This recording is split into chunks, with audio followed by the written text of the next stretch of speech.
Picture this, a rustic cabin nestled deep in the Appalachian Mountains, surrounded by towering pines and a thick blanket of mist. Sounds peaceful, right? Well, not for long. You see, my uncle left me this cabin in his will, but there's a catch. A bone-chilling, spine-tingling catch that'll make your blood run cold. As I stood on the creaky porch, key in hand, I noticed something odd. The door wasn't locked. It slowly creaked open, revealing a dimly lit interior. The musty smell of aged wood filled my nostrils as I stepped inside. That's when I saw it. Carved into the wall in what looked disturbingly like dried blood were 5 rules. My heart raced as I read the first rule. Never open the windows after sunset. Simple enough, I thought. But as my eyes moved to the second rule, a chill ran down my spine. If you hear knocking, don't answer. It's not human. I swallowed hard, my mouth suddenly dry. The third rule made my skin crawl. Keep the fireplace burning at all times. The smoke keeps them away. Who are they, I wondered, fear creeping into my thoughts. The fourth rule was short but terrifying. Don't look in the mirrors. Ever.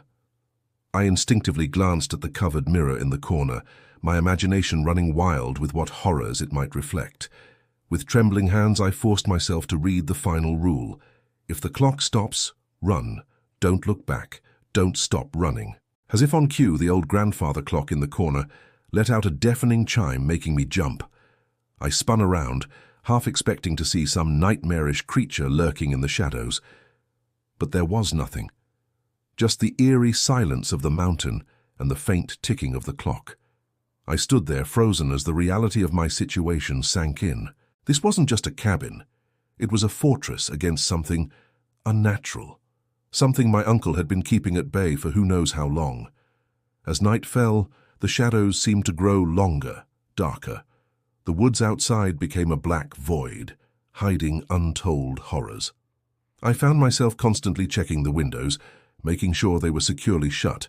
Every creak of the floorboards, every whisper of wind through the trees set my nerves on edge. I didn't sleep that first night. How could I? With those blood-carved rules etched into my mind, sleep seemed like a luxury I couldn't afford. As I sat by the roaring fireplace, stoking the flames to keep whatever was out there at bay, I couldn't help but wonder, what had my uncle gotten himself into? And, more importantly, what had he gotten me into? Little did I know this was just the beginning of a nightmare that would push me to the very edge of sanity. A nightmare where following the rules wasn't just important, it was the only thing standing between me and a fate worse than death.